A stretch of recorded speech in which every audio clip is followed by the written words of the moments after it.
So good afternoon, everybody, and welcome to the May meeting of the Authority, and good afternoon to everybody who's joined online. Hope you can see and hear us. If not, maybe just sort of wave or whatever so that we can find you. We don't have any apologies today, and as usual, in the interests of transparency, this meeting is being recorded, and the recording will be placed on our website after the meeting. Declarations of interest, I think, Geeta. Thank you, clinician at Licensed Clinic. Tim.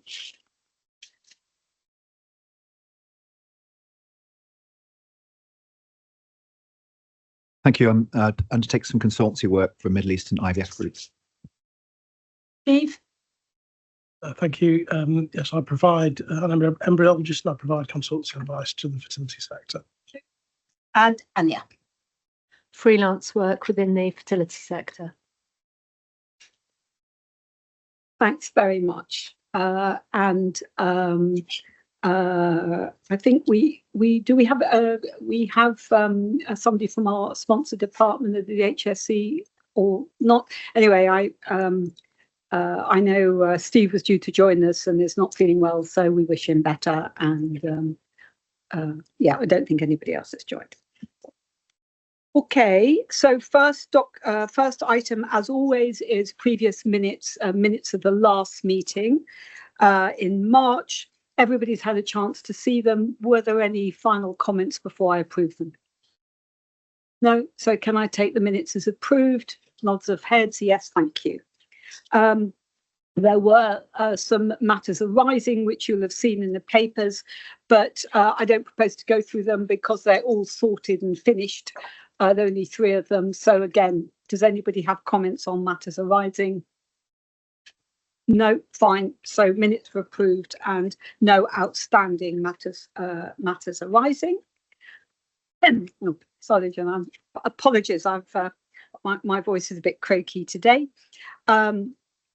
Starting off with the chair's report and chief executive's report in a normal way. So my report was, as you will see, in particular, Peter and I met Baroness Meron to discuss our proposals for law reform.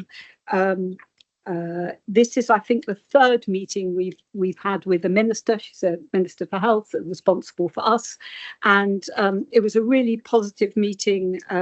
She's really well cited on the issues and the proposals we put forward for the department, and she was very she was quite effusive in thanking the HFEA for the work that we do and for the work that our teams do, and obviously holds us in fairly high regard, which was really good. The other things that we've been doing is that we are currently, in no particular order, carrying out interviews for SCAC, our Scientific and Clinical Advances Advisory Committee. We have a current vacancy for an andrologist stroke urologist or somebody with those skills. We're currently in the middle of interviewing for that position and should be able to make an appointment fairly soon. And I think everything else is in the papers. Peter, is there anything you want to draw people's attention to?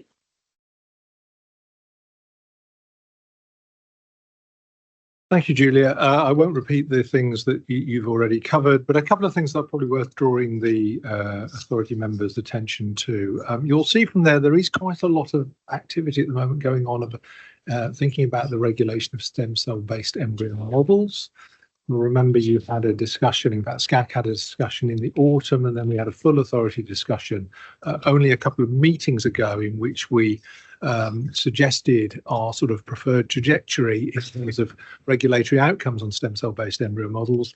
I've taken place in a couple of discussions on this, most recently at the Nuffield Council on Bioethics, where there's a roundtable involving ourselves, other healthcare regulators, ethicists, and also Lord David Willits, who is the chair of the Regulatory Innovation Office, and indeed Baroness Merron from the Department of Health.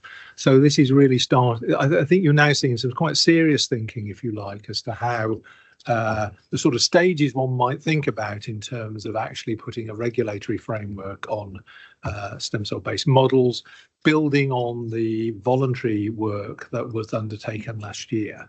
So I'll keep the authority in touch on that as it develops, but I suspect this won't be the last of it. There's also quite a lot of work going on thinking about regulation more generally, both within the government and without. And I took part in a 2-day roundtable in Oxford about sort of regulatory models. And again, I think a lot of the thinking here informs the work we've done on law reform in recent last couple of years. But also there's clearly wider thinking, I think, about how in particular one strikes a balance between a robust regulatory framework, but also one that's open to innovation. That's the kind of the sweet spot here. So there's a lot of work going on about that, and I will keep you again in touch with that. And just so you know, in the Republic of Ireland, they recently passed a law to bring in, for the first time, a law governing assisted reproduction more generally. The law's passed through the Parliament, but not implemented yet. But one of the things within that law is the establishment of a regulatory body that looks quite a lot like the HFEA. I took part in an event at the Irish National University in Maynooth about, if you like, a sense in which our experience can be helpful, and both Rachel Cutting and I have had conversations with the Irish government in the past. That may well be a conversation that will run for some time to come. I hope that's helpful. And one last thing, sorry, before I stop. Places for growth. You may have seen a piece earlier this month that the government plans to move civil service roles out of London into towns and cities across the UK. This has clearly, in one form or another, been a policy of previous governments, and indeed quite a few civil servants have been moved out. And it goes under a kind of headline of Places for Growth is the programme.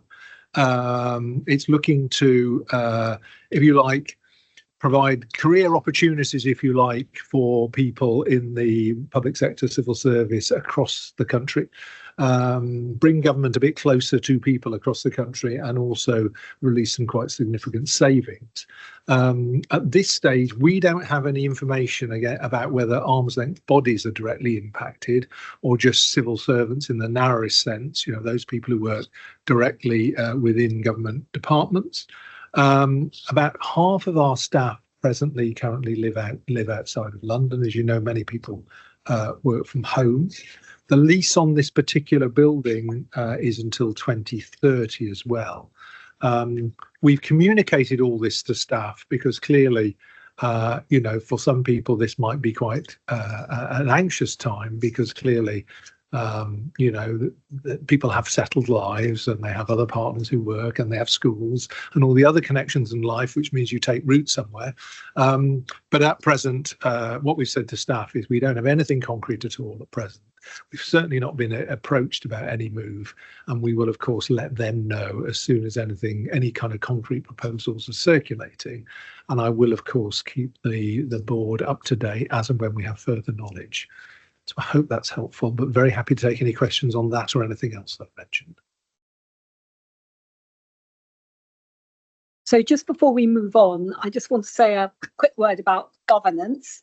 So this is, as you all know, the season for appraisals and reviews, and I'm delighted that, and also with enormous thanks to authority members who made themselves available. So I've spoken with all the authority members to do sort of appraisals and reviews. I think we're about 14. I also had a similar chat with Peter, and I myself was appraised by Department of Health and Social Care. So that is all done, and we are well in advance of our 31st of May deadline. So I think I'd hesitate, but I would guess we're probably in advance of quite a lot of the other ALBs. So I'm quite pleased with that. And it's fair to say that in my review, our sponsor at the SSC was, very complimentary about the work of the HFEA and about how we were going about our regulation, our job, and felt that we were doing a very good job and pretty low maintenance. But he was very pleased. So I was obviously very pleased, and I wanted just to tell you that. The other thing is that those of you who were here a couple of years ago know we did quite a lot of work on a board effectiveness review, which is obviously important. It's probably time to do, we've done a few updates, but it's probably time to do a sort of proper review again for the sake of good governance. And I'm speaking with Ali about this, and we'll likely probably drop it into the November away day. In November, we have a lengthened session of a day and a half, and we'll probably put a board effectiveness review into that, or drop it into that.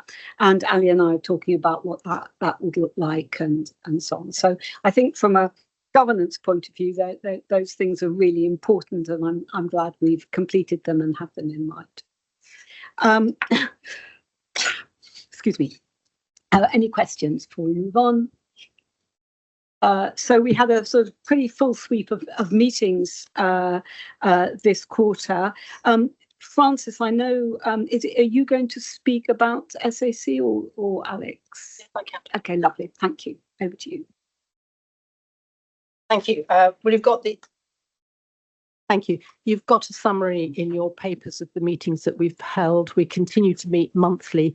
We always have a number of Mendelian disorders to consider for approval, and nearly always some special directions for the import or export of gametes and embryos. And then more occasionally, we have applications from couples wishing to consider mitochondrial replacement therapies. Apart from the last meeting, for which the minutes aren't yet available, you can see the conditions that have been considered. I think the committee's working very effectively. We're managing to turn around licenses pretty sharpish nowadays, and have been for a number of months, which is always good to see. And I'm just grateful for the hard work of all the members of the committee who always turn up to meetings very well prepared, and we have some very interesting discussions. We also continue to benefit from outstandingly good advice from our external independent clinical geneticists. Thank you. I think you're next, Aegis. Thank you, Julian. As you can see, AGC met twice exceptionally since our last committee meeting. The first was on April 3rd to consider the executive proposal regarding impairment of PRISM on our balance sheet, which we were happy to endorse. And on the 30th of April, we considered the executive recommendations to publish interim CAFCA in May using a single headline metric of births per embryo transferred, but measured in two ways, namely both composite headline rate and fresh egg only rate, as well as publishing a multiple birth rate and proposed caveats to assist in interpretation of that data, and to consider also a publication of a single full CAFCA once rather than twice later this year, combining both 2023 and 2024 data. As in the past, we had a very robust discussion, and we were entirely unanimous in approving both recommendations. And we also separately gave online feedback, out of committee feedback to Marunki for the draft governance statement to include in the annual report and accounts.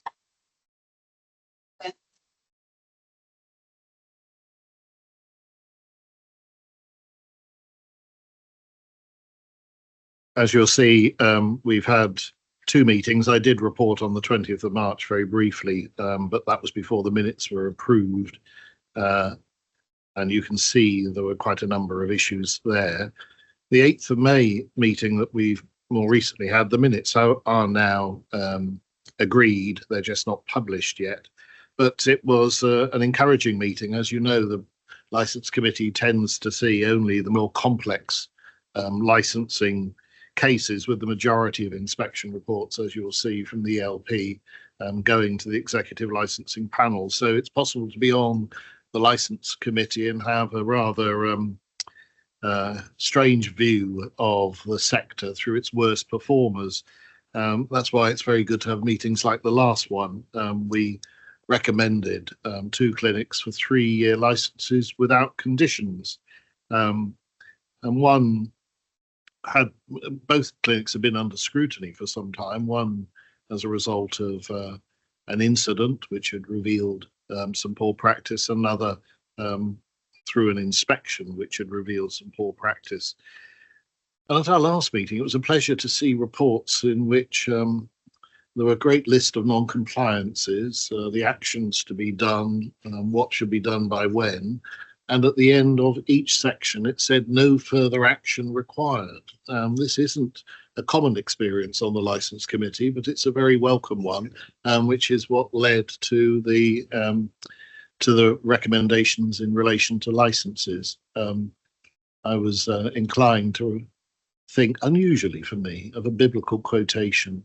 There is more joy in heaven over one sinner that repenteth than over 99 righteous people who have no need of repentance. So there we are, a turnaround, and a delight. So every now and again we have those Licence Committee meetings. The future ones may not be quite so cheerful, but it's good to have encouragement every now and again. I'm sorry. I knew there was a good reason we had a clergyman on our board. Anybody questions for any of the committee chairs?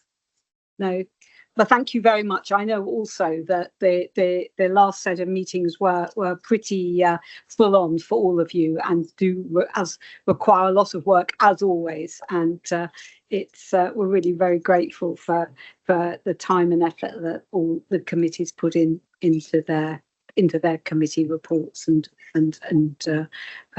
what they do in the meetings.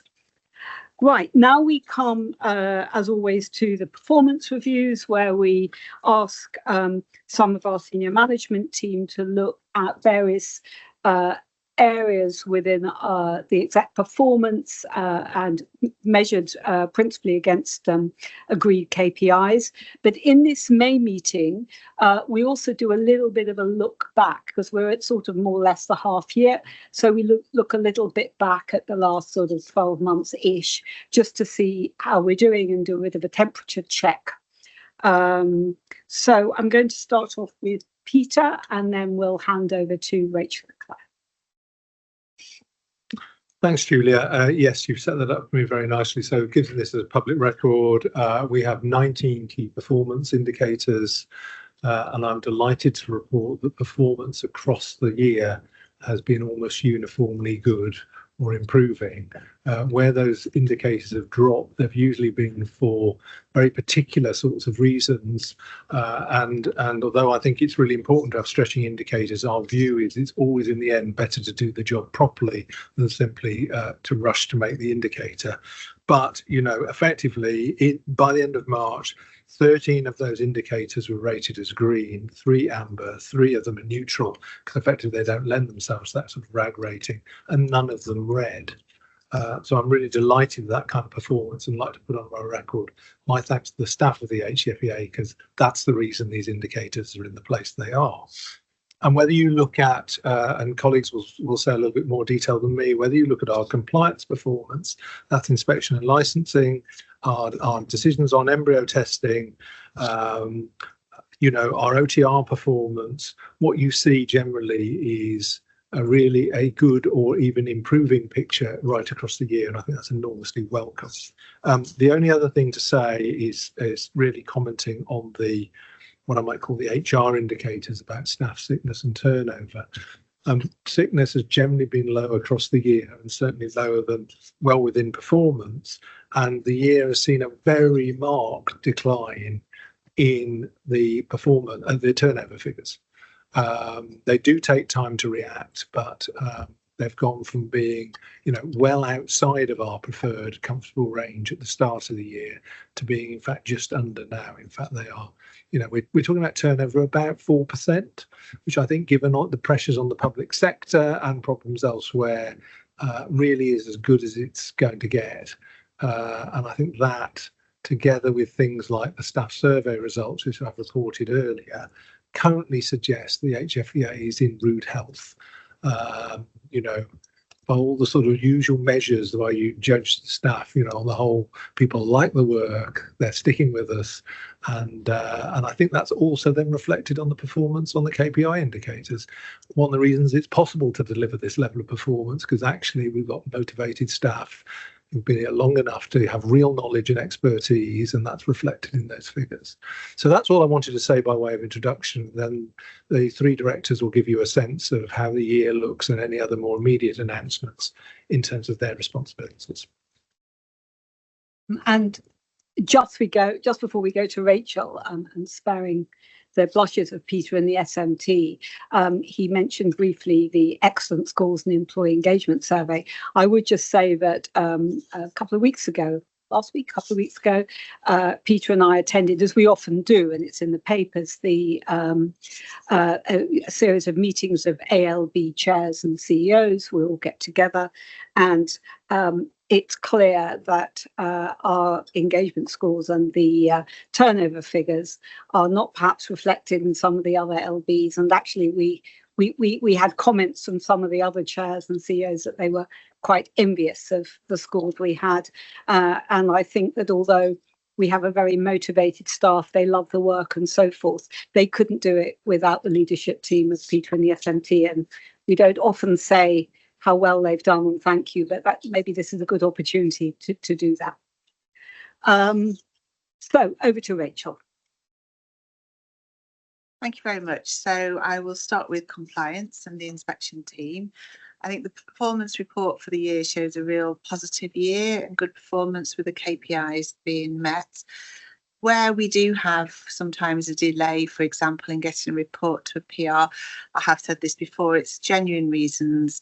It can be due to complexities, concerns found in inspection, further information engagement needed with a PR. The C&E policy is always followed, and sometimes it involves meetings with myself and the chief inspector to work out where those concerns are and whether regulatory action. So I'm not concerned if we don't meet the KPI all the time. It's about examining the reasons why and making sure they are genuine, but you know, they genuinely are usually.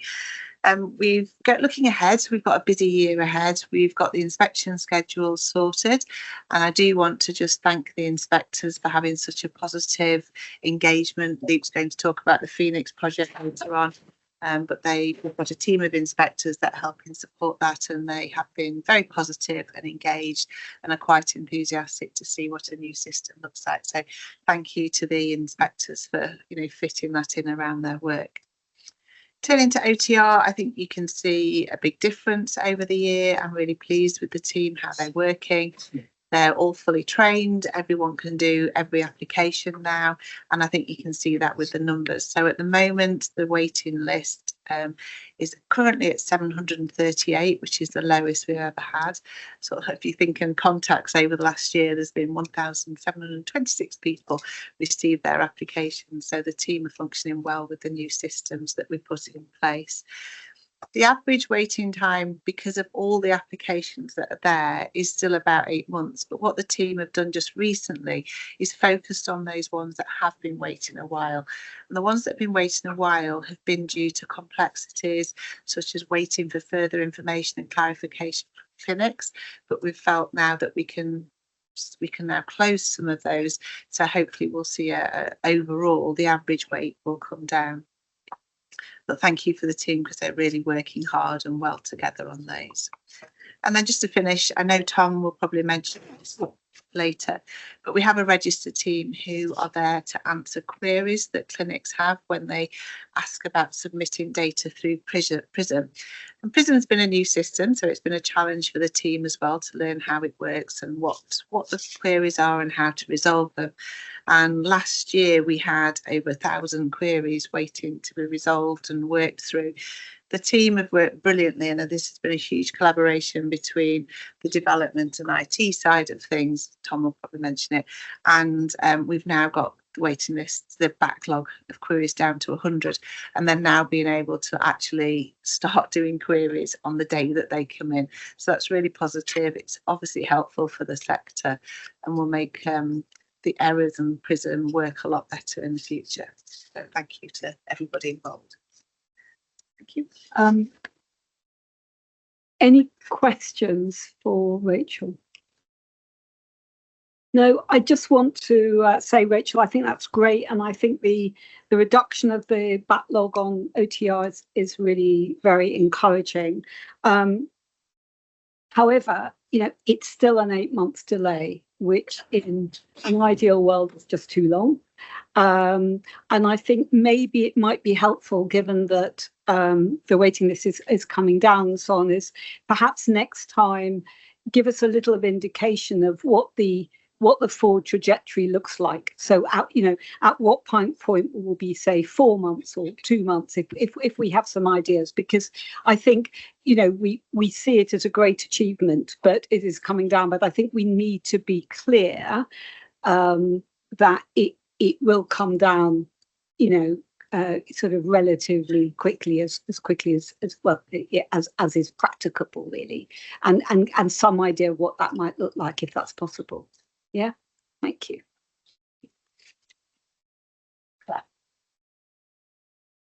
There is some extra work that we've got to do within the team over the next few months. So I think we can start to do that. But I think at the end of the year, we will have a much better picture about where we are with waiting times, because we've got some work and operational issues just to sort out to make sure we're absolutely fine with those first. So in whatever time frame you think is good, I think just it's a general point that we just need to know how it's going and have an expectation that will come, but that's completely fine. Thank you. Thanks. Just a couple of things to mention before I look at performance over the last year. Just to thank Zainab and Geeta in particular for speaking at last weekend's fertility show on various topics. But thank you for giving up your time to do that. And both Tim and myself spoke on Friday at the annual Beaker conference, which I think hopefully was well received as well. So thank you for doing that. In terms of looking at performance over the last year, as Peter said, I think that our KPIs is on my side, well, across the board, but on my side, are very good, largely consistent with how they've been in previous years. We tend to respond to information requests in a really timely way, and I think that is something I'd like to thank. It's not only press inquiries, which we deal with in a very timely way, but freedom of information requests, parliamentary questions, patient inquiries. And I think I'm particularly proud across the teams in my directorate of the responsiveness that we now have as a matter of course. And I think that is one of the reasons actually why we have an increase in media inquiries, because they get a good response from us in a very speedy time. There has been a small increase in patient inquiries compared to last year, particularly people inquiring how to make a complaint about a clinic, but that, I should say, doesn't necessarily match to actual formal complaints that Sharon, our Chief Inspector, and her clinical governance team investigate. As you can see from the performance report, the proactive media coverage we have largely relates to when we issue a report, such as fertility trends, or from another story, like in the last 12 months, the Homerton license suspension of the Homerton Fertility Clinic, or wider, Netflix documentaries on donors. In terms of publications, since the last time we met, we issued the patient survey towards the end of March. This was the same day, unwittingly, we ended up publishing it the same day as the government's spring statement. So I think we should be very pleased with the level of coverage. We had over 260 different pieces of coverage, including 34 in national outlets. So I think that's great, and it's credit to the really hard work of the team involved in the patient survey, as well as the press team. Our social media engagement continues to grow, as you can see from the performance report, particularly with Instagram and LinkedIn. And I'm really pleased that we've had around 80,000 more users in the last financial year of our website compared to the previous year. And that reflects what we see in the patient survey of an increasing number of patients coming to the HFEA website for information. And lastly, I just want to mention something which is in the performance report, which is the licensing KPIs, which I can't remember a time actually when we didn't achieve the KPI, but thanks to the hard work of the licensing team and many of you who sit on the different licensing committees, over 200 separate items have been considered by ELP, Licence Committee and SAC over the last year. And each of those 200 items has been prepared, a report written, quality checked, considered by the committee, minutes written and published on our website for the public. So I'd like to thank, as Julia said, all the committee members and also all the staff members who are involved, together with Tom, who also together with me chairs the ELP. But particular thanks to the 3 committee officers and Caroline, our head of licensing, for achieving that really successful licensing KPI. And I should mention that the licensing officer items, which are very much below the radar, these are kind of straightforward things, often related to changes of names on ITE certificate, or sometimes a change of centre name from, example, I'm making something up now, Plymouth Fertility Centre to Plymouth Fertility Clinic. That might not necessarily go to a committee, but those, again, over 200 items have been considered as formal licensing officer items. And lastly, although this doesn't appear in the KPIs in the performance report, I don't want to gloss over the very hard work that other teams have done, including our policy team. If you think of those really tricky items on the scientific developments that first went through some very challenging SCAC discussions and then came to the authority, and also the work the team have done on the patient protection and safety items, and not forgetting the implementation of the law change, the statutory instrument relating to reciprocal IVF and HIV positive donors at the end of the last year. So I think a really solid year, and thank you very much to all of you for all your support. And I know that between meetings we also ask a lot of you in terms of helping to review whether it's presentations or reports and social media activities. So thank you for all your time and your support as well. Thanks, Claire. And yeah, well done. I mean, in particular, the publication of our, for example, fertility trends report and so on. As I said to somebody, on a day when, half the world was sort of exploding up the other half, and we were still on the front pages of the papers, because I think, people are very interested in what we do, and what we do matters. So it's great. Sorry, Julia, I can't read my own writing, and I forgot to mention something, if that's okay. Just to say, since we last met, we had our 2 formal meetings of our stakeholder group. So the patient organisation stakeholder group, which has about 20 organisations now attending, and the professional stakeholder group, which is about 10 professional bodies and organisations like the Royal College and the British Medical Association. The agenda was quite similar. In both of them, we gave them a preview of our Fertility Trends report and asked for feedback on that. And we hope to be publishing that towards in about a month's time. And we also looked in great detail at our patient survey and asked for some feedback on some of the findings there. So the next round of those stakeholder meetings will be in the autumn. Thanks very much. Any questions for Claire particularly? No, great. So Tom, floor is yours. Thank you, Chair. I'll start with an update from the planning and governance team. Our new head of planning and governance has been settling in really well. We've been finalising the business plan and ensuring that teams across the HFEA have service delivery plans for 25-26. We've also been preparing the new strategic risk register for discussion at AGC in June. From a governance perspective, we've been focusing on annual tasks such as ensuring members have completed their required annual training, and I'm sure you've had some gentle nudges from Ali on that, and updating biographies and declared interests on the website. We've also been doing some early planning with the licensing team for recruiting new external members to our appeals committee and the licence committee, since several terms of office are going to end over the next couple of years. We've also been busy reviewing KPIs and keep ensuring that our performance data is up to date and relevant, as well as looking at our complaints process.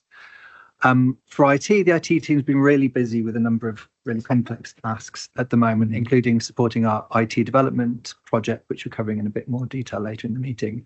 As Rachel mentioned, we've done a lot of work to reduce the open tickets in the PRISM support queue, and the IT development team had a critical role in doing that with data fixes and related work on the IT side.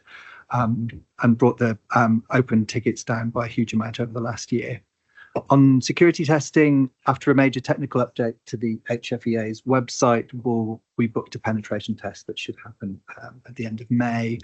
And on business continuity, we're working closely with an external consultant to help us strengthen our approach with a test exercise for our all-staff event in July.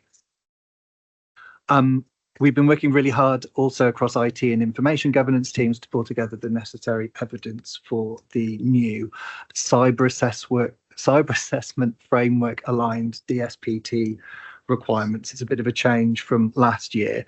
The audit of that started on Monday, and we need to submit the HFEA's formal return by the end of June.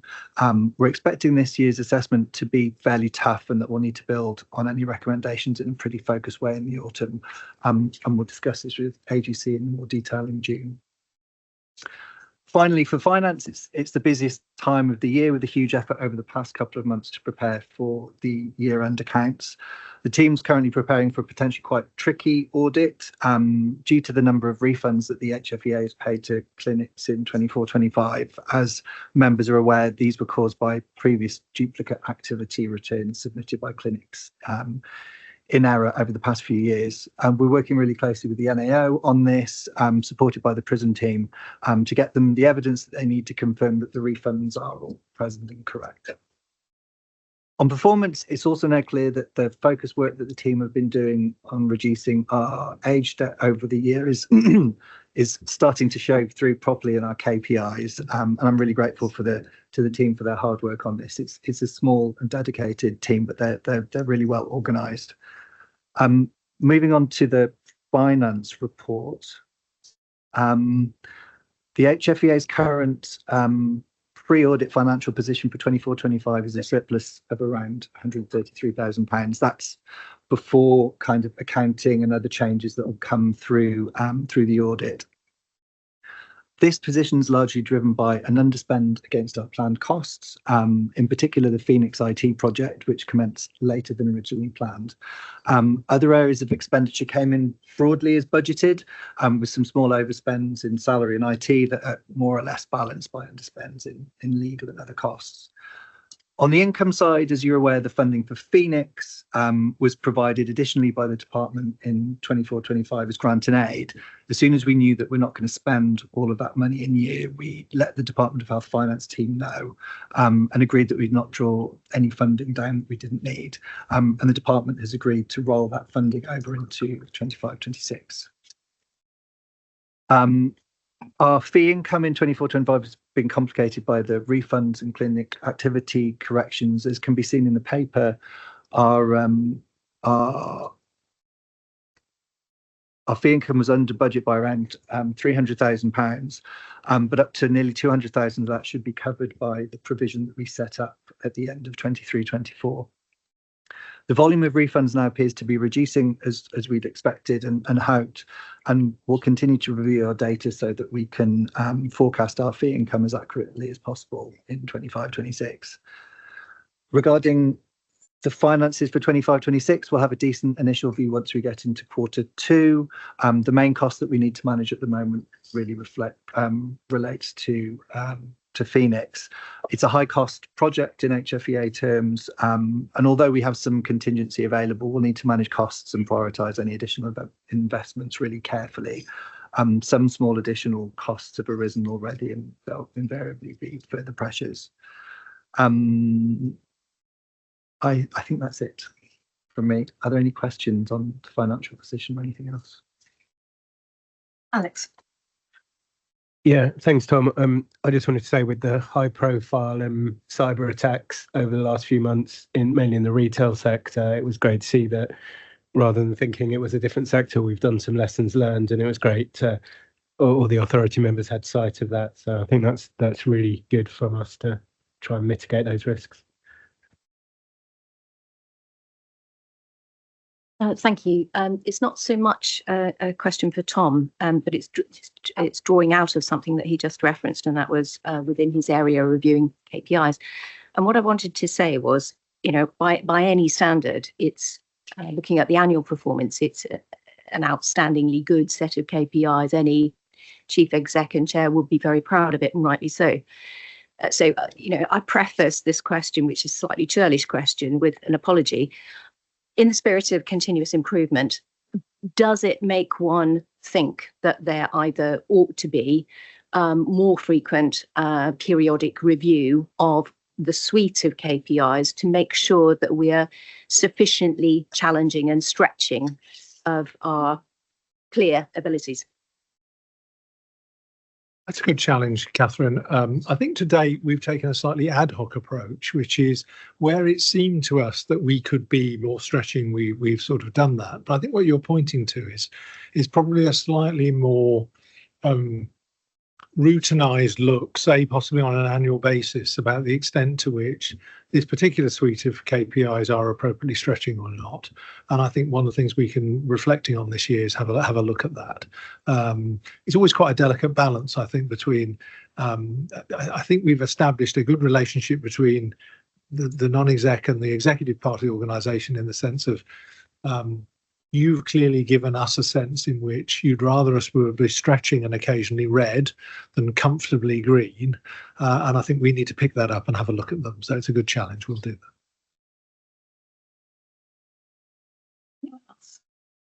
that.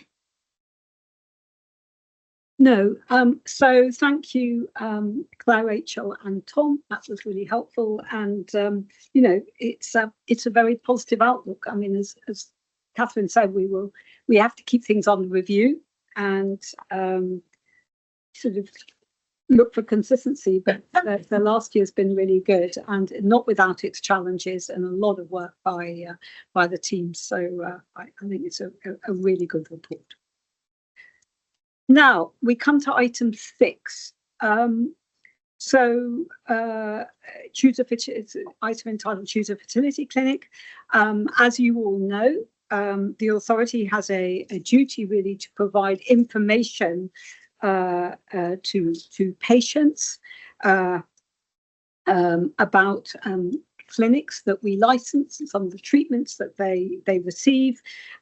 And we ask, for example, inspectors and patients to rate clinics, and we provide various information that we get externally and internally on our Choose a Fertility Clinic function. The issue is the function was last updated in around 2018, and as a result of the implementation of PRISM, which was essentially a whole IT regroup and new IT systems coming in, we have only just now started looking at updating that information. And the information, as I say, is 2018, so it's old and it's not really very useful. So deciding what would be most effective to help patients, we decided to publish an interim CAFCA being Choose a Fertility Clinic, an acronym, which is just 3 or so headline rates, just to give patients a sense of where clinics were, and that's been done, and should be published soon. And then to move later on in the year to a full CAFCA, i.e., how we were doing it before, with all the information that a patient might reasonably need to enable them to make a sensible choice. I think one of the issues we've recognised is that things have moved on in the last 8 years or so. And so just for example, in 2018, there were a lot more fresh cycles, much more, fewer frozen cycles. Now frozen cycles are increasing exponentially against fresh cycles. So maybe we might want to change some of the information we give and so on. These are all questions that we need to discuss to enable that the information that we give to patients is sort of up to date and modern. And now that PRISM has been fully implemented and we've got our new systems, we can start looking at what makes sense. And we thought it would be a really good idea today to have Peter and the team sort of present to us about what those choices might be, and for a little discussion about what we might want to see, and also whether we might want to go from some consultation to get a wider view of what information might be useful. So that's a sort of preface. So I'm going to have Peter introduce the paper. Rachel will then give us a bit of an explanation, and also we have online, if we need, Kevin, who's been really helping us and doing a sterling job on the sort of IT implementation aspect of CAFCA, which has not been trivial, because as you can imagine, it's quite complicated. So that's what we're going to do for the next little while. Peter, hand over to you. Thank you, Julia. Stolen my thunder, as they say. No, it's absolutely fine. So I'm conscious this is a public meeting, and acronyms like CAFCA and all the rest of it may be not very helpful. So perhaps just to orientate this for the wider public. So if you go to the HFEA website, you could have long been able to find a function on our website called Choose a Fertility Clinic. And it does, as the name suggests, provide details on every licensed clinic in the UK. And crucially, as part of that sort of suite of information, it provides data on clinic level performance data. So this complements, if you like, things like our national publications on fertility trends. And the aim here, as it says on the slide, is to provide patients with reliable, verified clinic level performance data to assist individual choices about where to have treatment. So, and one of the things we say there is that people should not sort of obsess too much about tiny differences in treatment, but at least gives people a sort of starting point. I live in Birmingham, there are X clinics within my reasonable commuting distance. How do they measure up? It's not the same thing as getting a detailed discussion with your clinic, but it does allow you to sort of orientate this. So that's where we start from. As Julia says, the data has been a very successful function, and for a whole series of sort of reasons, the data has now not been updated for some time. So I'll say a very little brief update about sort of CAFCA in the round, and then hand over to Rachel to take you through some of the issues we want to focus on this afternoon about headline metrics. So Shabir, the next slide, please.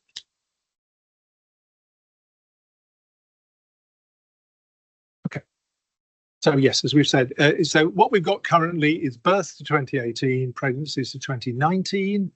We all agreed that's of limited use for the purposes of choosing a clinic. And indeed, you took a decision not too long ago that we should put a caveat on the website to that effect, a sort of health warning, if you like. So the question then has been, how do we quickly get up to speed? And as Julia says, we've decided to do that in 2 phases. And there's been good consultation with the sector about this in terms of what we're calling an interim CAFCA publication imminently. That'll just give headline metrics, not detailed data, for births to 2022, pregnancies to 2023. And that will be followed by a verification exercise over a number of months in this year to what we call the full Choose a Fertility Clinic, which will give us births to 2023, pregnancies to 2024. and we hope all of that is completed by the end of the year. So at that point, if you like, we can consider Kafka properly updated and back to where it was. We are back to base camp, if you like. I think what that Julia's touched on this. What that then gives rise to is a what next. And we are struck that given that we last took policy decisions about Kafka in 2016, 2017, the world's moved on a bit since then. And now's the time to begin a kind of conversation. And at this point, I'm going to hand over to Rachel, who's going to give you a sense of what those changes are and indeed the kind of consultation type proposal we've got in mind. So Shabir, if you can move things on. Thank you, Peter. So yes, we obviously decided what the current Kafka would look like quite a few years ago, nearly 10 years ago now. And we know that practice has changed over the years. And part of that has been driven by the huge success of the single embryo transfer, what's happened in the UK to reduce multiple births. And that was one of the focuses on the current metric that was decided years ago. But I think practices in clinics, because of that and the way that we work in clinics now, there has been a big change. One of those that we've seen is the balance of fresh and frozen cycles and how now fresh and frozen pregnancy rates are more or less equal and shown a positive real improvement in the way that frozen cycles can be done. And probably, as Julia mentioned, we're seeing now more frozen cycles than fresh cycles. That's down to clinic practice to regard the safety of the patient as well. So years ago, perhaps we might have done say if the patient had 3 embryos, we'd have put 1 back in the fresh cycle, but then perhaps been a little bit more cautious perhaps in the frozen cycle and put 2 embryos back in that cycle. But now what we're seeing is that maybe clinics are doing a single embryo transfer for the fresh, a single embryo transfer for the frozen, and then another frozen embryo transfer that's single. So you're getting 2 frozen cycles for 1 fresh cycle. I think that helps explain some of the numbers why we are seeing more frozen cycles as well. Of course, there are other contributing factors like elective freezals as well. Maybe 4 cycles being frozen for OHSS reasons as well, because we know that the frozen embryos work as well as the fresh now.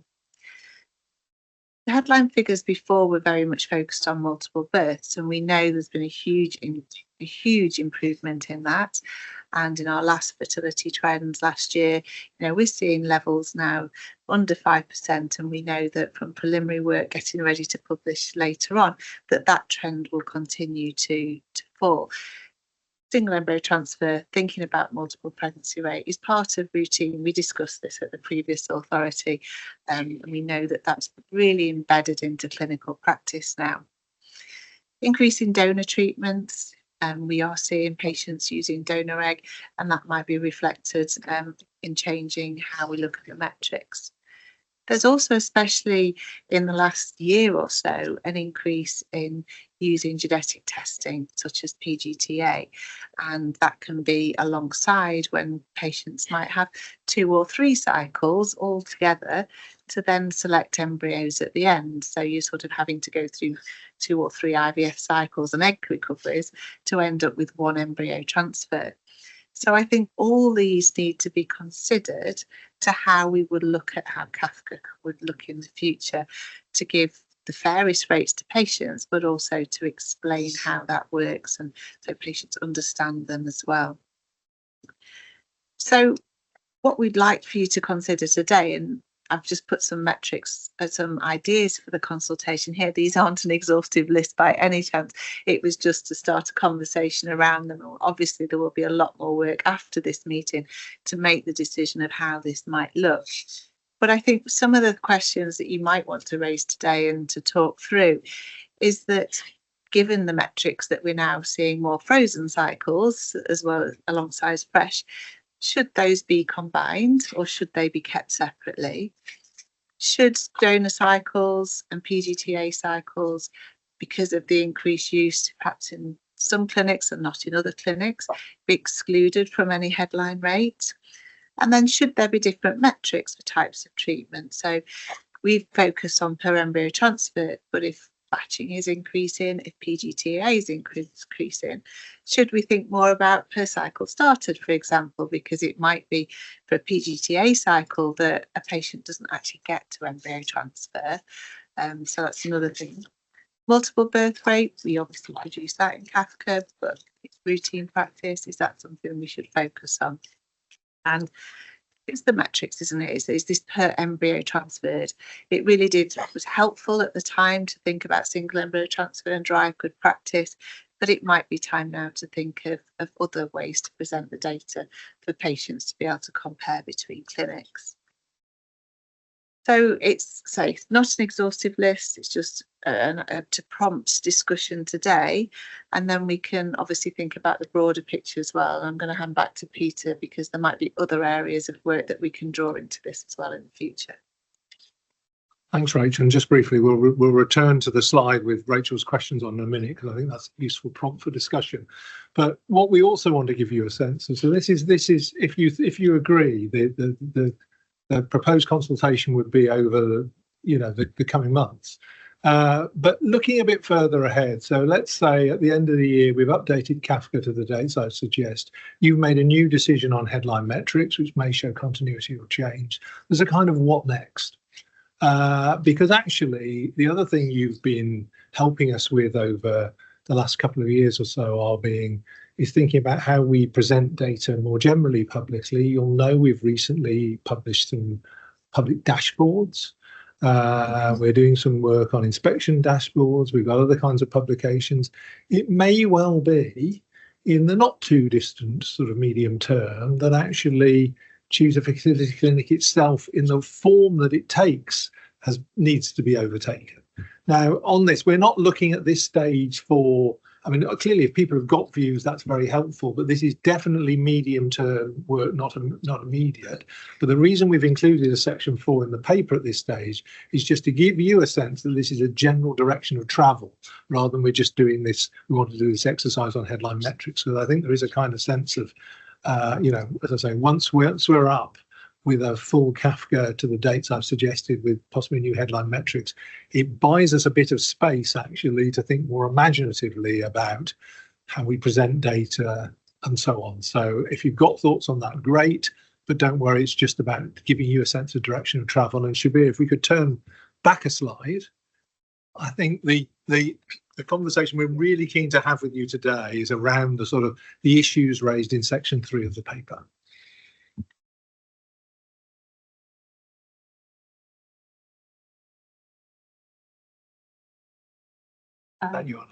Okay, thanks, Peter.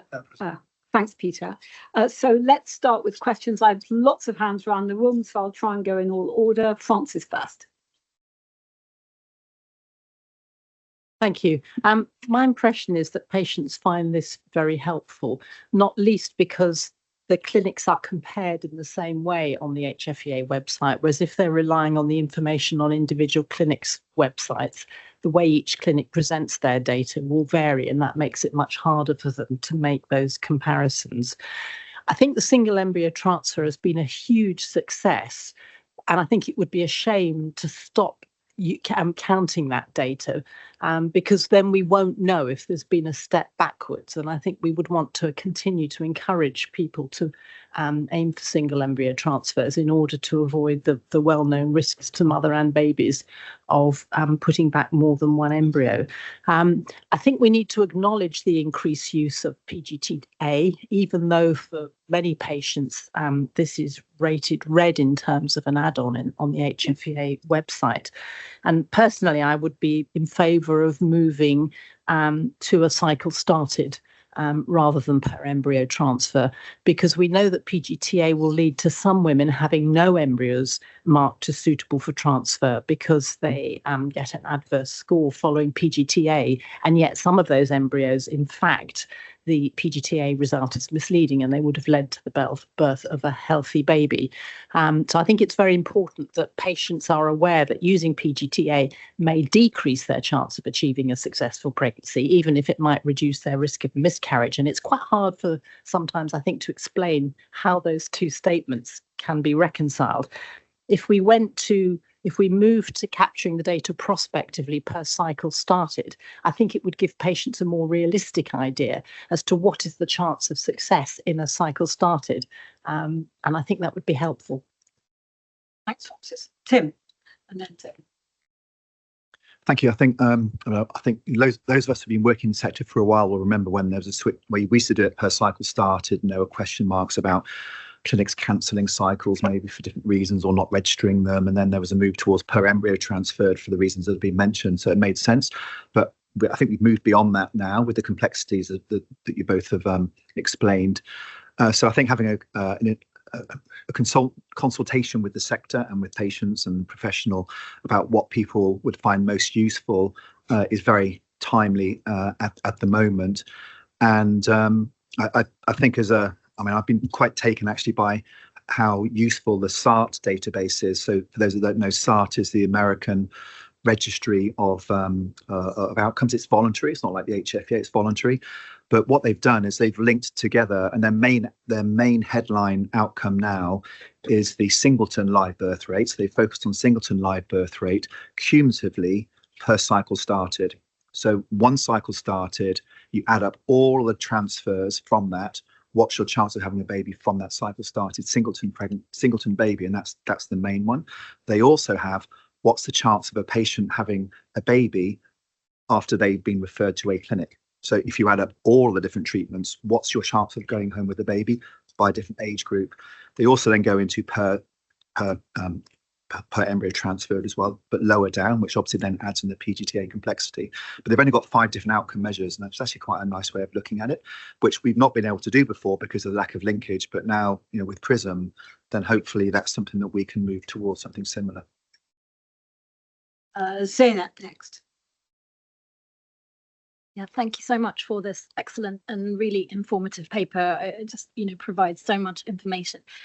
So I think obviously part of it is that, the success of the single embryo transfer issue shows us that metrics and the ways they're presented and what's presented can actually really impact behavior. So I think that's something really useful to keep in mind. And I think there are 2 core objectives we're talking about here that are both outlined really clearly in the paper in 3.2 and 3.3, which is that the metrics need to be a fair measure of clinic performance and that they need to be the most useful ones to inform patient choice. And I think a lot of patients look at the figures in Kafka not simply to choose between clinics, but actually to understand their prospects with different kinds of treatments. So on that record, I would say I would not think it would be the best use for those two objectives to conflate donor treatments or PGTA treatments. Interestingly, what I was going to say just before, and Tim's just said it before, is in my experience working with patients, the 2 most important questions patients have regarding fertility treatment is, what are the chances that I'm going to have a baby from one cycle of treatment? And what are the chances of me having a baby at all if I go for fertility treatment? So I really welcome the information we have here on 3.6 that the new PRISM will allow us to present cumulative rates, which I think is really, really key for patients making decisions. And that's where they'll be able to think about, whether donor makes sense or whether they sort of kept going with their own gametes, what their cumulative success rates would be. So thank you very much for all this information, and it'd be really great to be able to discuss those things moving forward. Geeta. Thank you. This is a really good discussion. First of all, it's an excellent paper, Rachel, Kevin, and Peter. Thank you for putting together this paper with lots of good information. And once again, I echo what Francis said about the reduction in multiple births being a huge success story for the HFEA, working with the stakeholders, reducing it from 17% to around 4% today. And we would quite likely want to continue seeing that reduction. I think per embryo transferred has been massively useful for that, and continuing with single embryo transfer has got to be the way forward. There are several questions here in 3.5, but once again, I would like to say the way forward will have to be cumulative live birth rates when we are ready.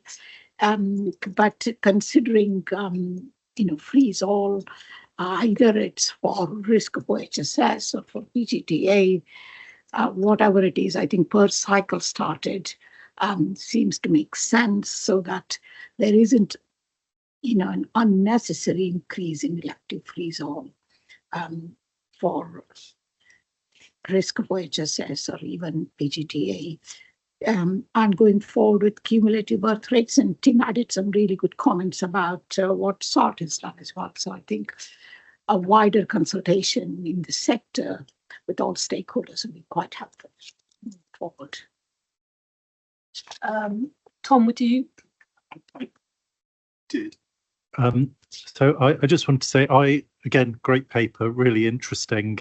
I approached when looking at this, thinking about it in terms of what else we might raise. And I just wanted to say that I fully recognise that it wants to be short to be effective, and therefore we can't put everything in.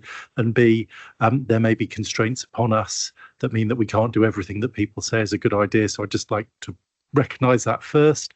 And we need to sort of assess what comes back.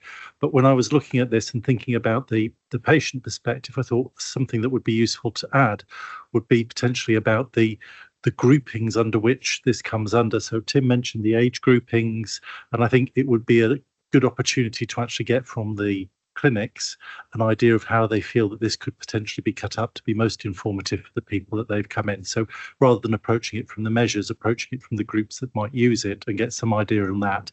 And again, as a sort of former epidemiologist, I do know you can only cut things up so far, so there are limits to what you could do, and everyone wants to know what their personalized risk is, and you can't necessarily always do that, but at least understanding what would be most useful in that space would be really helpful to explore.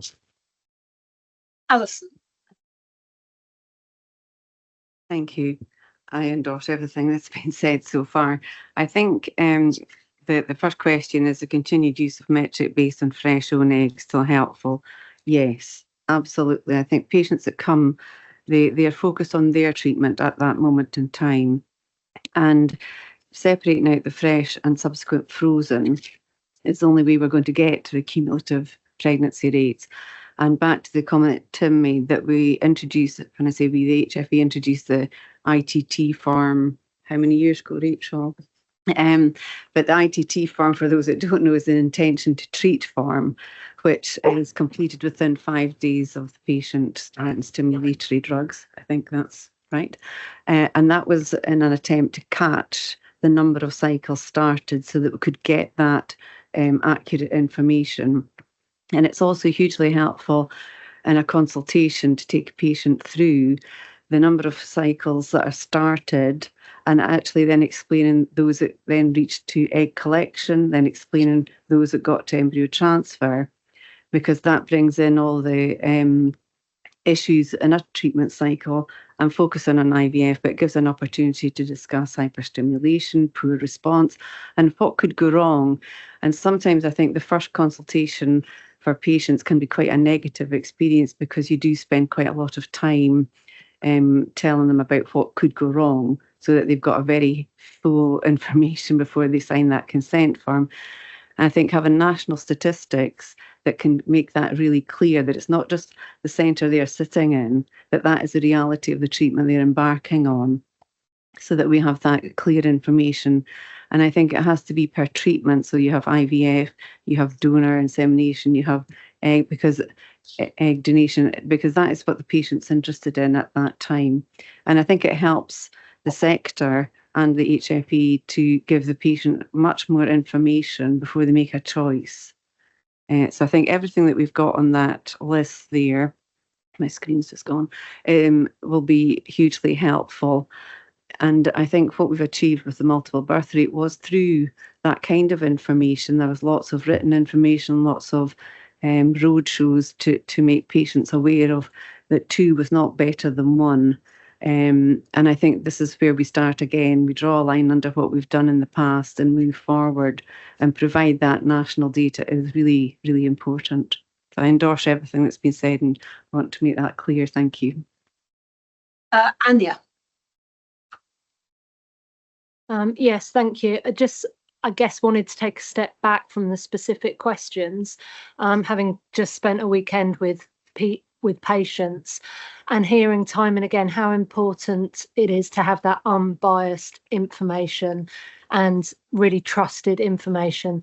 So I would really welcome a consultation, but being very proactive with how we're choosing who we're consulting on, specifically thinking of underrepresented voices, perhaps within the sector. So people that are going through treatment, but maybe not as represented as we should be. So I think it would be really useful to be thinking in terms of ethnic diversity and in terms of socioeconomic background specifically, so that we're getting the widest range of input and making it as user friendly as possible. This is for the patients, so having them at the heart of this right from the beginning is really key. Steve. Yeah, thank you, and thanks for the papers. I agree with pretty much everything that's been said. I think, firstly, consultation is required. I think the sector is at the point where this needs to be done, but it does need to be a wide consultation, I think, particularly from a patient's point of view, to see what they would like to see differently, perhaps. I think that the headline metric of per cycle started will work as long as it can be done in such a way that it is actually including all the correct data and all the linkage stuff, as Tim's mentioned, that PRISM should facilitate, will hopefully allow that. Because of course you can't have a per cycle started if you've still got embryos in storage, and it can take several years for those embryos to be used up. In terms of the per cycle started metric as well, I think is something which is much easier for patients to understand than a per embryo transferred, which isn't even per embryo transfer. So I think patients understand the fact that they start a treatment cycle and that's the chance of pregnancy that they have at the end of it, and I think that's an easy metric for them to get their heads around. One thing I would like to mention that hasn't been mentioned at the moment is that I'm pretty sure that patients go on this website as it stands at the moment on Kafka, and they use the compare function, which I think at the moment can compare three centres, and that's great. And they probably put some information in, and it gives them 3 headline figures, and I strongly suspect that they will be more tempted to go to the centres with the higher percentage that they're seeing in front of them. But the difficulty, as Tom's mentioned, is that if you cut these data up so far, the numbers that they're seeing is meaningless, because they're looking at percentages based on 20 cycles, that type of thing. So I think there's a piece of work there around getting that comparative function of the website to be as good as it possibly can be and as useful as it can be. Thank you. Graham.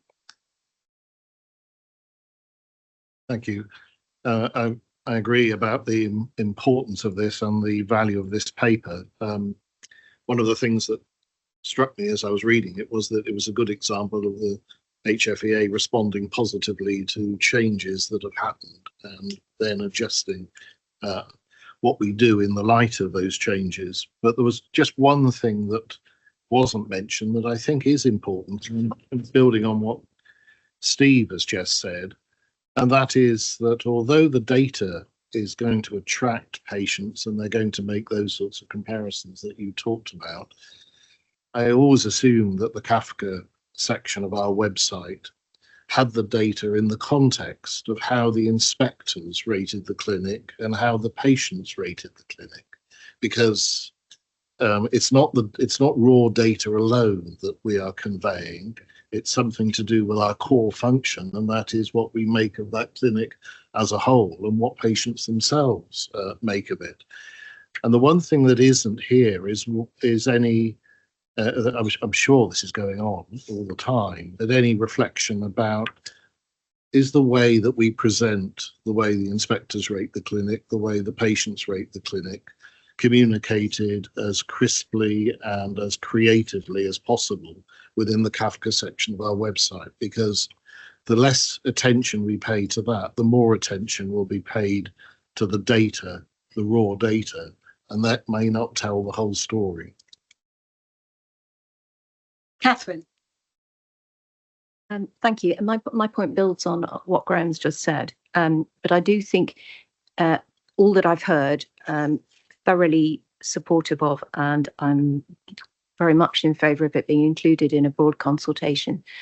But I do think that somewhere in this consultation, we ought to invite a free text response, drawing all respondents back to the fundamental public interest purpose of Kafka. What it says on the tin, choose a fertility clinic. So it seems to me that to date, we've thought of what needs to be supplied in terms of two elements. The first being sufficient metrics to assist an individual in making a clinic choice. And then the second, clearly very much at the forefront of our mind in the decision about interim Kafka, is the sufficient information and accessible, interpretable information whereby an individual can properly evaluate the metrics given to them and weight differentially a series of those metrics. And I think that free text questions should say on either front, the actual metrics themselves, or all the contextual information which assists an individual, however well informed, to make a balanced, considered decision is really important. So we want answers which are going to address both elements rather than just one. Yes. So Pete, well, wait a minute. Lots of things coming. Peter, do you want to respond now and then go to net new questions? Yeah, fine. And then don't worry, there's been plenty of time for other people to chip in. If possible. So just the more recent comments. I just want to get a sense of what's possible within the time frame we've got. So if you go to the Kafka at the moment, forget the particular metrics. Before you even get to a clinic, there's lots of stuff about how the information is presented, the extent to which you shouldn't place too much stress on success rates.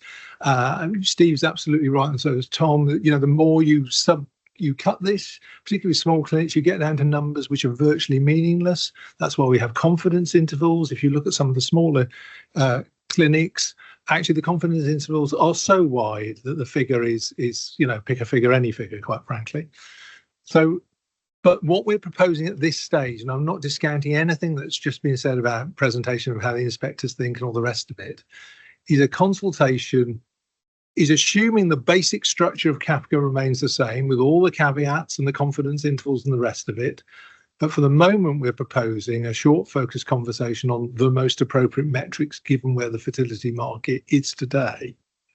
The bigger questions about the whole look and feel of Kafka, the extent to which it even continues in the way it does, or whether you should have clinic dashboards or something other, that's proposed for the medium term work, because we have neither the time nor the resources to do all that before we hope to get to the full Kafka update at the end of this year. So the end of this year, the process is to get us back up to the point where we have a really secure basis with modern data, possibly some new metrics, and most of the conversation I've heard to date suggests we do need new metrics, but that fundamentally the site will broadly look the same. The second piece of work is having established that baseline, there's a wider kind of consultation. But, I know typically lots of comments you hear from me about managing expectations. This is one of those. What's possible between now and the end of this year is that. If you think we want to go wider at this stage, then it's going to take quite a bit longer to get to a place where we can update Kafka with all of that kind of, that's a choice to be made. But we think this focusing on metrics and the verification exercise that Kevin will be running for us means that by the end of the year, we can get to a place I've described. I'm not remotely discounting the wider comments that have been made, but I think that's a secondary piece of work. Christine, and then Rosalind. Yes, I think I generally agree with most of what's been said. I think Steve's made a number of really interesting points, and I take Peter's point about let's do well what we can do now in the relatively short term. I think there are so many different types of treatments now, and they're becoming much more common. And I think there are more people in these different groups now. And I think it's going to be really important to be able to divide up the data in as much as it makes sense to do so for people, different age groups, different types of treatments. And I think going forward, that's something we really need to think about. And obviously that's something we need to find out, do patients want that sort of information? But I think I like the point that it's per cycle started, I think is probably the most fundamental bit of information that would help patients make a decision. But with the caveat that obviously it depends on that patient and the number of characteristics as well. So I think it's a very difficult thing just to compare a number because all patients are different. But actually, you're not comparing like with like here. So I think it's actually, we mustn't put too much emphasis on what these actual numbers tell us. But yeah, I think going forward, let's not be too ambitious at this point. Thank you, Chair. Yes, so I agree with pretty much everything that's been said as well. And it's a really excellent paper and everyone's made a very good point. So really just reiterating the point. So indeed, I understand about a relatively focused consultation at this stage to include patients to some degree and so forth. But just picking up on the point that we can't predict exactly where people are coming from in terms of their patient journey. So the complexity of that, and that ideally we don't want to lose detail that might be relevant to some people. Not suggesting this is about a lot of detail, but just bearing in mind for some people, certain, I think you were making the comment about fresh versus frozen. You'd want to keep that, for example. I mean, whatever. But given the people's reproductive history, how much, where they are in that journey, just a point about a certain degree of complexity being helpful, subject to also managing expectations and so forth. Because we can't quite predict what people will want to know in some cases, I think, and what they might find helpful. Yeah. Claire first, and then I've seen everybody, don't worry. Thank you. I just wanted to make a really small point that we shouldn't confuse any information that we published for individualized predicted models for an individual patient's chance of success. There are several available. A recent peer-reviewed article said that the one that's based on HFEA UK register data is actually the best predictive model out of all of them. So I think that's credit to our register information. All we can do is provide groups of pieces of information, whether it's by age or type of treatment, and compare that with the national average. So our current dashboard has data going up to 2022, and that's kind of UK-wide. You can break it down based on different age groups, different treatment types, and that's the whole national picture.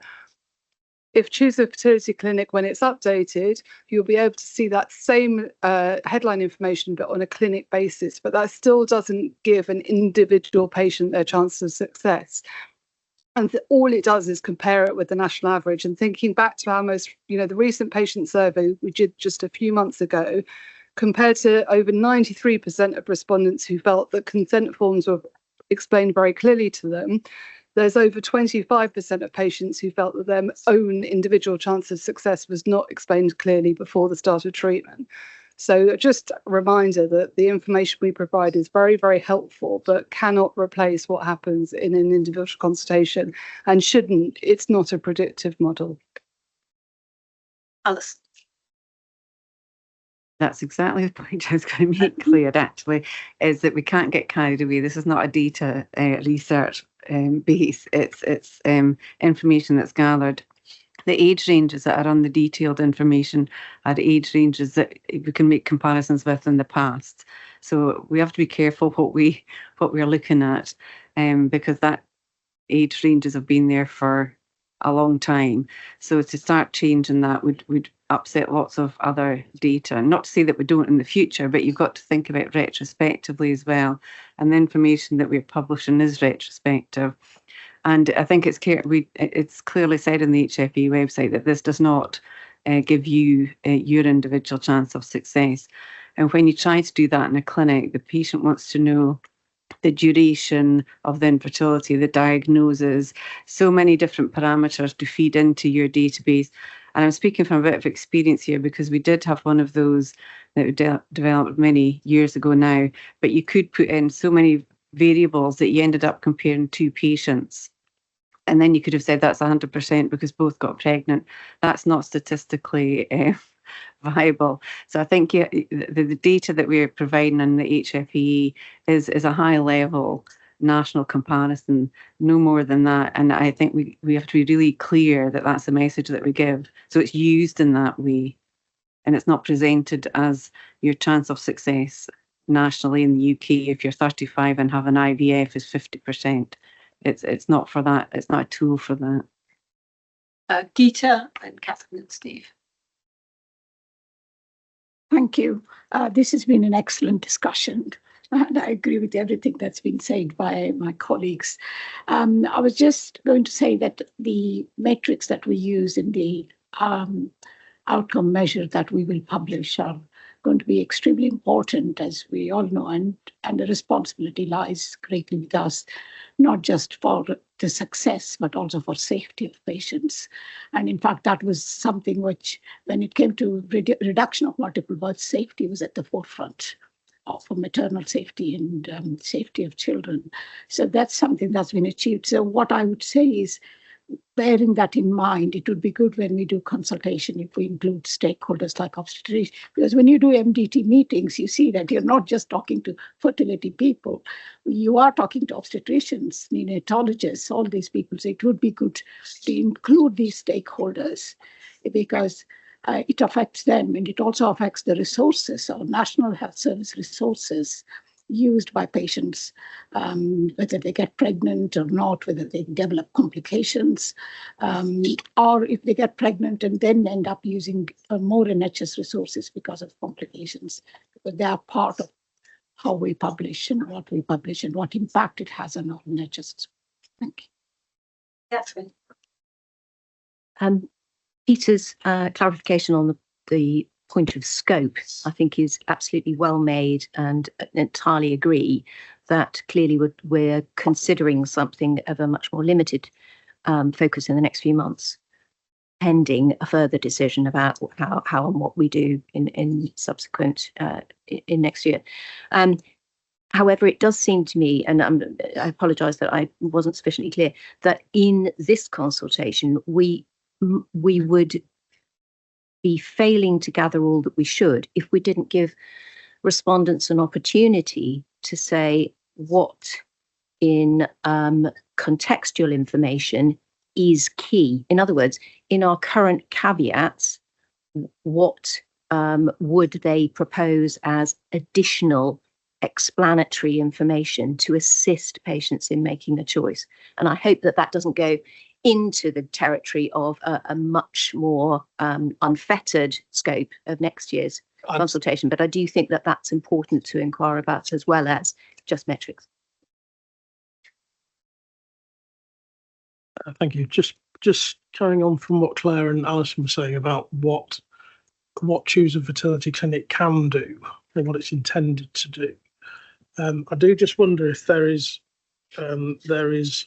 a slight difference between what its intended purpose is and what patients use it for. And I think if we are going to go out to consultation, that should be a question that patients are asked, because by the very fact that there is a compare clinics function on there, I think that's what they're going to use it for. I suppose I'm repeating what I said before slightly, but I think it's not quite as simple as there's the data, so get on with it. Alex.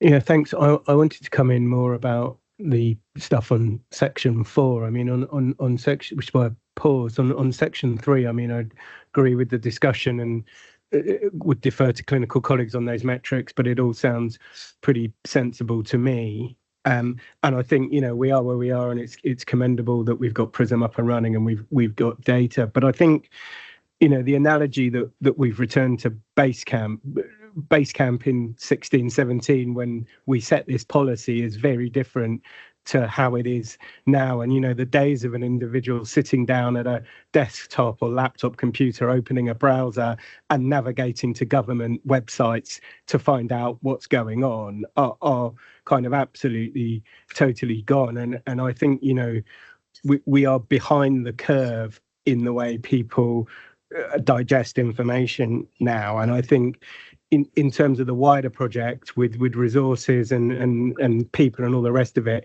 we really have to kind of almost go back to stage one and think about how do we want to get the data out. And I think building on something Stephen said, I would almost take issue with the word choose. We are not helping people. We are putting data out there and thinking they are empowered to take that data and make some decisions about it. We are not helping them make the choice for them about where to go to a clinic, as lots of other people are doing in the market. And that, you know, so that's kind of point one that we might want to think about. I think the other thing is think about is our website the best way to get the data out there? And, you know, 34 million of us now have the NHS app on our phone. And in this context, the word, before anyone says, oh, NHS, the word NHS app is really, NHS in that app is a misnomer now. You know, the government are putting that app front and centre of how we take control of our health, be it choose to go to the NHS, choose to get mental health services elsewhere, and so on and so on. So I think, and then I totally agree, we need a more unified approach with giving people lots of other data that we have around our website, the inspection reports, helping people make choices about add-ons and so on and so on. So I think we've got back to 16, 17, and that's great. But now we're in 25, 26, 27. We need to invest some time in thinking about and you know, how consumers work, what other intermediaries are out there, and how can we position our data, which I think we all agree is the best data, around lots of competing, which is anything from other people's data to an individual that people, for whatever reason, really admire, saying, this is the fertility clinic you should go to because I went there. I agree with all of that, Alex. And I think that's why actually we want to, it may sound odd, that's why we want to keep this particular exercise quite focused. Because the last thing I want to do is spend a lot of resource and time now on something that might, on wider reflection in, say, 2 years' time, look kind of by the by. So, you know, nonetheless, I think we're all agreed, aren't we, that the sort of the biggest pressing problem in front of us is just the age of the data that's there presently. So that seems to us, that's why our focus has been for the last few months and for the remainder of this year, you know, just get more up-to-date data there. If we can improve the metrics so they make more sense for 2025 and the next few years, great.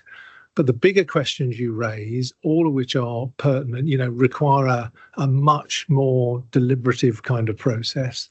And indeed, one of the things we might want to do as well is end up with a sort of solution which we get to in several stages rather than a great big piece of work, and even actually understanding what the sensible sequence of those stages might be over the next couple of years is quite a big piece of work in itself. So I think, you know, in a way, you've raised lots of really good points there, but that's precisely why we think something quite tightly drawn now makes most sense. Because, as I say, let's not spend a huge amount of energy on something where we might well be saying in another 18 months' time, do you know what, we don't think this is even useful anymore.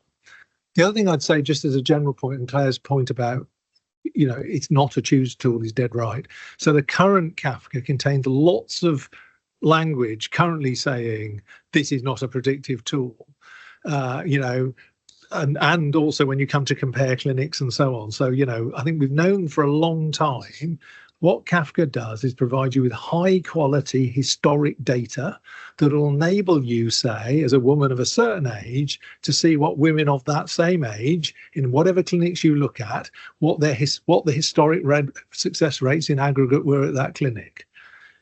That's not the same thing as saying, so therefore that's your success rate. And there's a huge leap between historical accuracy and future prediction. And Kafka's never been about the latter. It's always about the former. Now, clearly, to some extent, if women of a certain age in a clinic that treats a lot of patients of a particular type, you know, have typically a third of them have got pregnant, it's not a bad finger in the air indicator of your likely chances. but we make no claims that it's a predictor tool. And as I say, you get down to some of the small numbers in small clinics, and frankly, the number's barely worth the paper it's written on. And we do say, this is the kind of confidence we have on this. So that's, I hope that's helpful. Anyone else? So thank you. This has been a very good discussion, and I think it's given us, which is what I think the exec wants, which is a direction of travel. I've written down here actually, and I fully concur with everything that Alex says. We were just talking about it earlier, actually, some of you, a sort of plethora of unreliable sources of information on the internet, particularly that people are accessing, and the fact that something has celebrity content quite often is considered more as a sort of truth, if you like, than some learned statistics and someone with a medical qualification. So we have to make sure, and I think we're all saying the same thing really, that our information is not only reliable and robust, but it is presented in a way that attracts people to it, and that the patients, our patients who will find a way to our information, and it will be digestible by them and accessible to them in a way that they get their information. Now, it's going to be hard, I think, to reconcile both the accurate, sensible, medically based empirical information with the sources where somebody's following an influencer with 500,000 followers. It's going to be really tricky to achieve that, but I think we can do. We will be able to update the information and get sort of quite a lot of the way there. And I think what Peter's saying, and I completely concur with it, is that the way to do this is in stages. So we'll put the interim out, then we'll focus after some form of consultation. And I think I've heard around this table that it needs to be, not boiling the ocean, but wide enough to get some data from a reasonably large group of stakeholders, patients, clinicians, and so forth, patient groups, to focus on, at this stage, providing information focusing on metrics and verification that basically said 2018 information is now no longer relevant, and in fact is not helpful. What we're going to do is going to put something on by the end of the year that is helpful to allow you to consider making your choices on a comparative basis. And then, and I think this is a choice for the authority, perhaps in the next year, the next business plan and so on, to look and see, well, actually, we've now got a sort of holding position where patients have access to a reasonable amount of information. But actually, maybe we should now consider, now we've got a holding pattern, if you like, whether that information is presented in the optimum way, or whether we really need to do a bigger piece of work, which is more radical, about how we make our information accessible to patients and how they can use it. So I think it's a sort of staged process. This is very, very helpful. Peter, just, I guess, before we move on, have you got enough from us to enable you to go forward with the sort of direction of travel? Yes, I think it has been enormously helpful. You've given us a very clear steer. What we need to go away now is design some form of consultation process.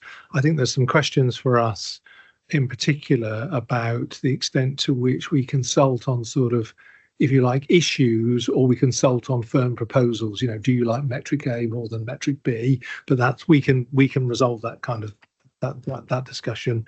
And obviously we will keep you in the loop about, when we've got to a place where we think we can kind of issue this consultation and the like. And in the meantime, in parallel, is the verification exercise that goes on with clinics, because regardless of the metrics we choose, we need them to actually verify the data they've sent us. So it's the two processes need to be in parallel, because if we don't do that, then there's no point waiting for months before we start a verification exercise. We're going to run the two things in parallel. But thank you. Yes. Great, and we'll keep the authority updated. And as always, I have no doubt that Peter could use a little help at the appropriate time from authority members, perhaps on the scope of the consultation. And, you know, we will get in touch with you if we think you can be helpful. So that if you are available, that's great. Now, the Phoenix programme, which I actually am very excited about. I don't normally get excited about IT projects.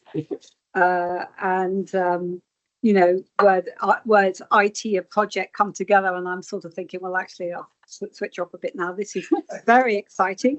And it has been called the Phoenix programme, I think, and you'll see the Phoenix on the slide. I think those of us with a classical education will understand the significance of Phoenix.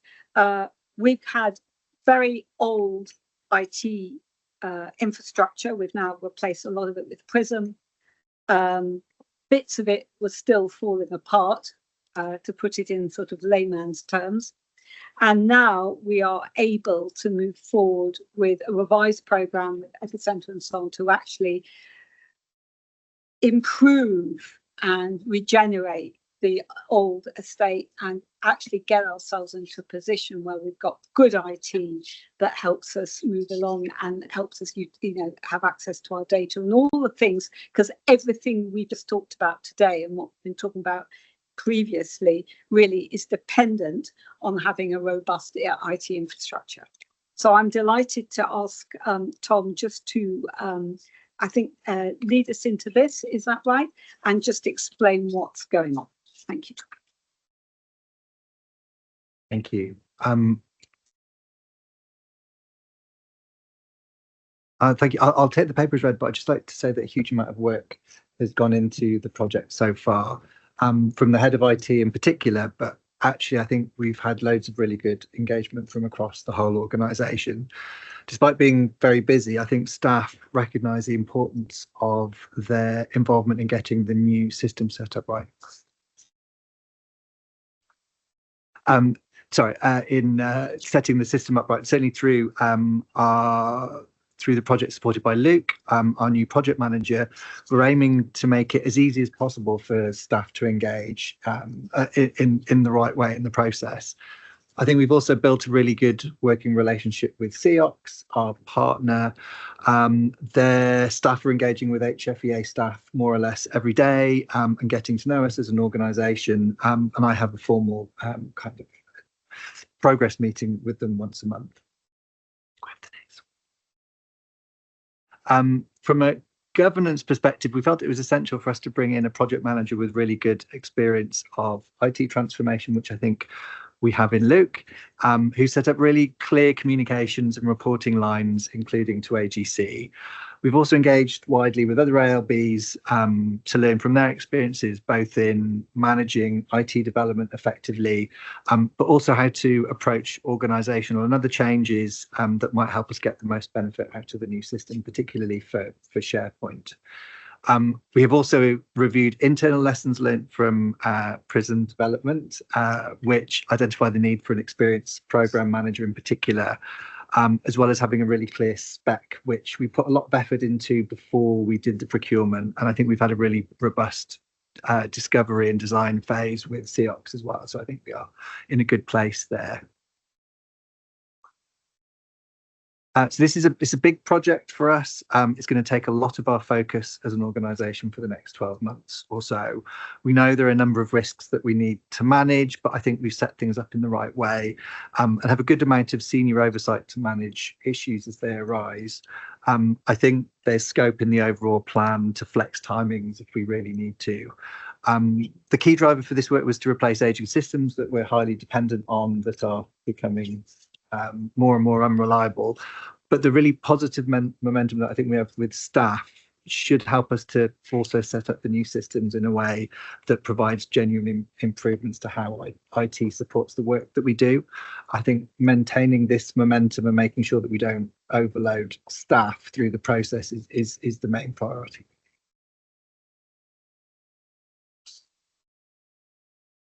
Any questions, comments? You stunned us all into silence. I think, firstly, and then, oh, sorry, Catherine. Just to say, I think it. Thank you. Just to say, Tom and Luke, it's very nice to have you with us, Luke. It's an extremely good, clear paper, and I particularly appreciate the thought that's been put into the governance arrangements around this. It was wonderful to see such detail, thoughtful reflections on the significant learnings from external organisations, in particular the CQC IT experience, but also to hear Tom say that there's been reflection on the lessons learned from our internal experience with Project PRISM.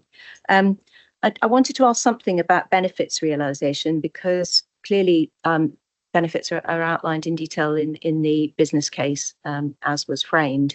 But in the case of PRISM, it's certainly true that a number of additional benefits have been realised which weren't originally envisaged. And that's been part and parcel of the length of time that it's taken to deliver PRISM. But I wondered whether, irrespective of the length of time of the project, you would expect there to be further benefits realised once we've got Phoenix completed, which perhaps weren't originally envisaged. Thank you very much, Catherine. So I'll have a go at that. And the short answer is yes. I would expect there to be some further benefits.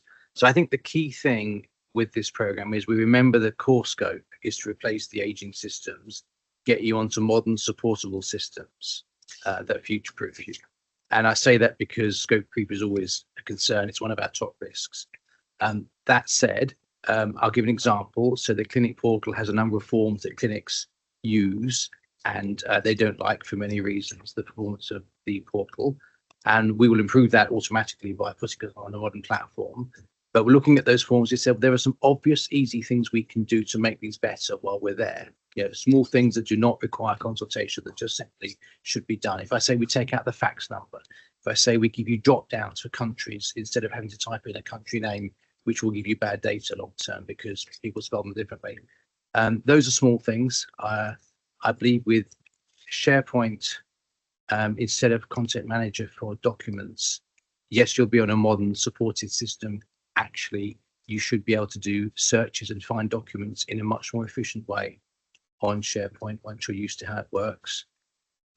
And new people joining HFEA will be perhaps more impressed with the system they see when they come from other organizations that do use more modern systems for content management than Content Manager is, because it is what it is. And then, of course, the big piece is replacing Epicenter. So we haven't said it will be quicker to train new people to learn your systems when you're not on Epicenter, but that should be the case.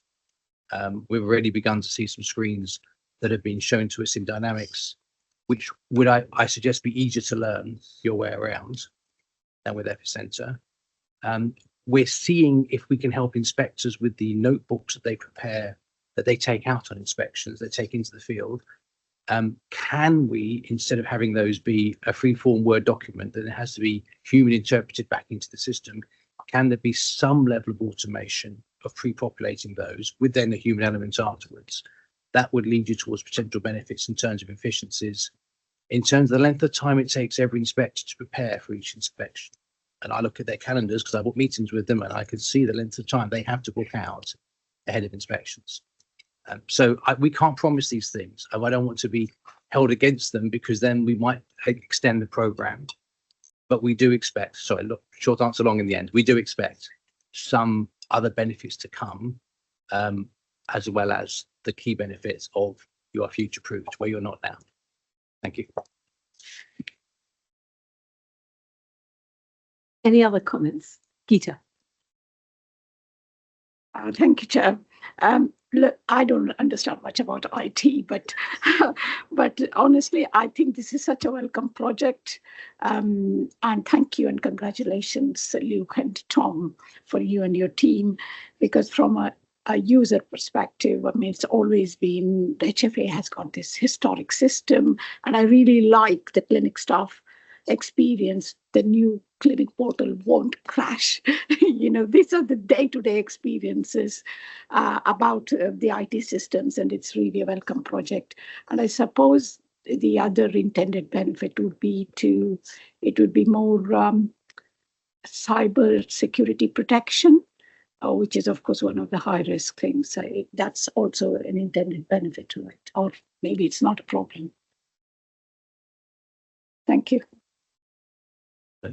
Just to come back on that, yes, if one of the issues with your primary system epicenter is hosted on an infrastructure that is not fully secure, if I put it that way, the new infrastructure, yes, would be on a modern Dynamics hosted system and will get security updates and would be therefore as secure as essentially modern system should be. That's not to say you shouldn't do all the other good things around cyber and hygiene, but it would be in a good place. Yeah. Alison.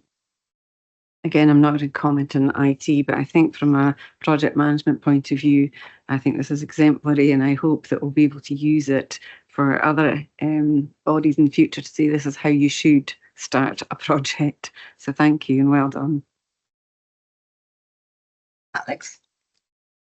Yeah, I was just going to follow on from Catherine and come back on the benefits. And, all IT projects really have two types of benefits. They have the benefits which you see every day and the benefits which satisfy your auditors in terms of, how you've used capital investment and how money's capitalised and all that kind of stuff. And I think, we've got lessons learned from PRISM that we've hit the first one, but perhaps not necessarily the second one. So I'm sure through Catherine and AGC and from some of our experience, we can help hit the second one as well as the first one, and from our lessons learned. I completely agree. And actually, the only point for me, which is a sort of governance thing, which is actually I'm handing over for oversight to AGC, is, the problem with most IT projects, or the ones I've been associated with, is there's often slippage in time and budget. I mean, the two most important things is that, you need to deliver it on time and you need to deliver it according to budget, absent sort of problems and so on. And there's always something. So I think this is an excellent start. And, Tom and Martin and Luke, it's a lot of work. It's been great so far, and it will really revolutionise how we're able to, for example, access and utilise and segment data and so on. But I am going to say to Catherine, I'm sort of expecting AGC to keep it tight, as you would expect me to keep a very tight view of it, and to make sure that if there are slippages, that they're managed and that we get to know about them if they're serious. Hopefully there won't be. But I think from a governance point of view, I think it's very important that, it is minuted that AGC has sort of oversight of this, and we just need to make sure that it can be delivered as we all hope it will be on time to budget. Yeah, great. Okay, great. Well, we've given everybody back a few minutes of their day. We come to AOB. Has anybody got Claire? Thanks, Julia. I just wanted to record that the Law Commissioner has published a letter from the Minister Baroness Merrin relating to review of surrogacy. So members will remember that I think it was around 2023, the Law Commission made recommendations in relation to surrogacy law reform, and in particular for the HFEA to be the regulator of surrogacy. The Law Commission has now published a letter from the Minister which says that at the current time the government is unable to prioritise surrogacy reform and does not intend to put forward these legislative proposals at the current time. So in terms of, for us, we have had a placeholder in our business plans for a long time, since 2023, in terms of potentially responding to legislative proposals or preparing to be the regulator of surrogacy reforms. I think if that's okay with the authority for now, we will stand that down until anything changes, if it does in the future. Thanks for that. Yes, and I think the answer is yes. I mean, we've no choice really, so that's what we're going to do. Any Anybody else? No, and rather unusually, neither do I actually. So thank you all very much, and look forward to seeing everybody on the 9th of July, which will be the next meeting and the last meeting before the summer. Thanks very much.